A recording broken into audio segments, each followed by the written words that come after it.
Hey, good morning, fifth graders. This is Miss Johnson, and I'm here to do your interactive read aloud for today. So today we're going to be looking at the nonfiction book it is titled Crocodiles and Alligators, and the author is Seymour Simon, one of my favorite nonfiction authors.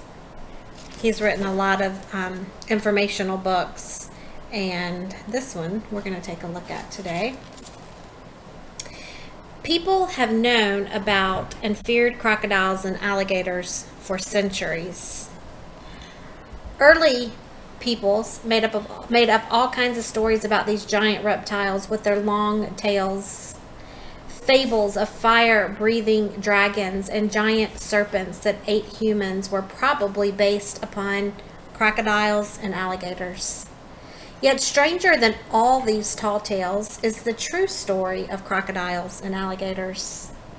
There's even a strange story behind the word crocodiles, because these animals got their name from early Greek travelers who first saw the animals on the banks of the Nile River in Egypt.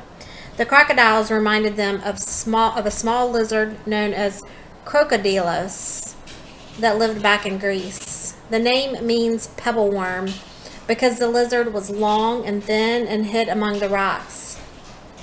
So the giant crocodiles got their name from a tiny lizard. Alligators got their name from Spanish explorers in Florida who called them El Largardo, which means the lizard. The only other animal very closely related to crocodiles and alligators is called the gharial, shown here. The word comes from India, where gharials live. The word means long, thin jar, but in the gharial's case, it is the jaws that are long and thin.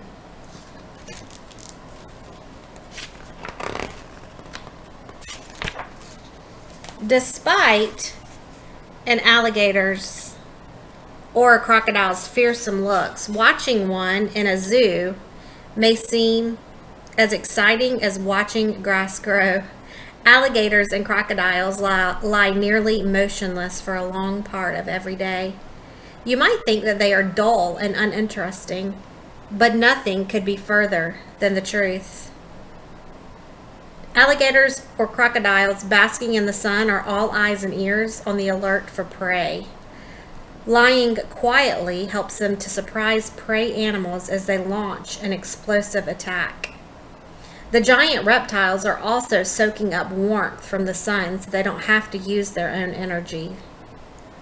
Alligators and crocodiles spend most of their time in water where they may attack any animal that gets too close, from a fish to a person. Crocodiles and alligators use their powerful jaws to capture their prey because they cannot chew their food. If the prey is too large to swallow in one gulp, they tear it apart. Sometimes they drag large prey below the surface, where it drowns. Then they use their strong tails to spin around in the water, ripping at the body of the prey. Even though the crocodiles and alligators spend a lot of time just lying in the sun, they're anything but boring when they spring into action. So I'm going to stop right there for a moment and ask you to just think about your experience. Have you ever seen a crocodile or an alligator in the zoo? And then what was your impressions of them? Were they just lying still?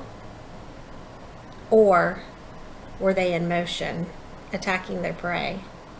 Or maybe when I think about alligators, I've seen them at the beach.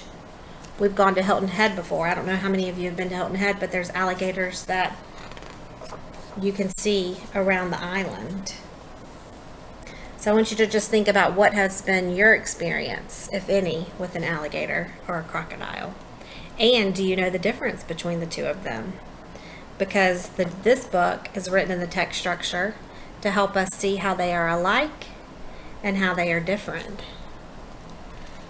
Alligators and crocodiles, along with caimans, relatives of the alligators, and the gharial, are the living members of a larger animal group called the crocodilians. Crocodilians are reptiles with long bodies and tails, short legs and sharp teeth, and powerful jaws. They have been around since the age of the dinosaurs, 100 million years ago. The crocodilians are one of the longest running reptile shows in the world. As far as weight is concerned, the largest living reptile is a crocodilian. Reptiles are land dwellers, although many can swim. They lay eggs, breathe with lungs. Their thick, scaly skin helps protect them from enemies and prevents their body fluids from drying out in the air. Reptiles are cold-blooded, which means they do not have an internal source of body heat, as mammals do. So crocodilians depend on their warmth upon the heat they get from the sun. There are 23 different species of crocodilians, 14 kinds of crocodiles, 6 kinds of caimans, and 2 kinds of alligators, and 1 gharial. All of these crocodilians live in tropical and subtropical areas, or the warmer, moist regions of the temperate zone. Alligators are the major kind of crocodilians that live here in the United States. So there's some interesting information about the alligators. That's some new information that I did not know.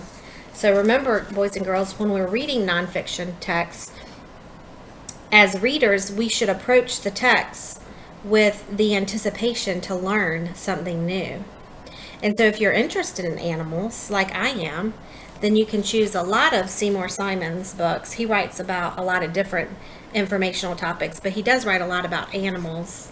And so you can learn more about animals.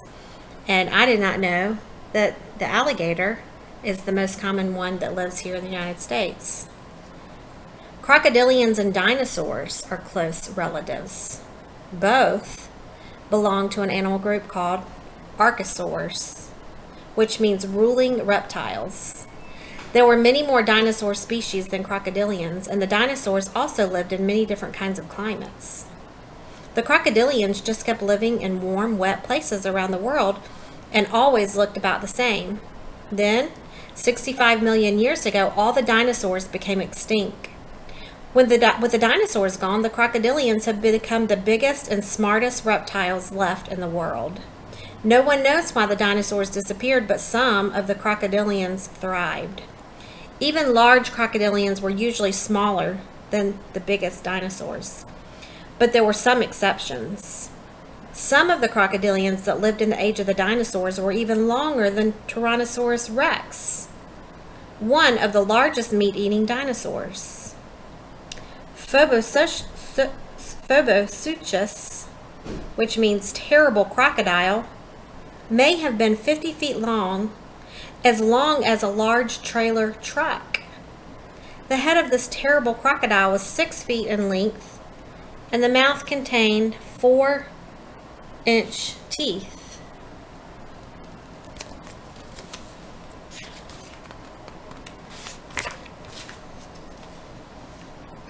How can you tell the difference between crocodiles and alligators? I'll show you that picture up a little bit close. One easy to see difference is that alligators have a wide, rounded snout that looks like the letter U, shown here up top. And crocodiles usually have a much more pointed snout that looks like the handle of a baseball bat, shown here on the bottom. Another difference between alligators and crocodiles is that the way their teeth are positioned in their jaws. In alligators, the jaws are very wide, and the upper jaw completely overlaps the lower one. So the teeth of the lower jaw are almost completely hidden when the alligator closes his mouth. In crocodiles, the teeth in the lower jaw can be seen, even when the mouth is closed. Other differences cannot be spotted as easily. Small sensory pits cover most of the crocodile's bodies, but these pits are only found around the jaws of alligators. Some people think that crocodiles are more aggressive than alligators, but that's not true in every species. So I'm going to stop right there. I'm not going to read this whole book, but if you are interested, then you can definitely borrow this book from me, or you can check it out at the library. And you can also check out, we have a lot of books by Seymour Simon that include books about animals, books about weather, books about our body. He has written a lot of books that are nonfiction that teach us new information about some really interesting topics. So I hope you enjoyed today's Read Aloud, and thanks for listening.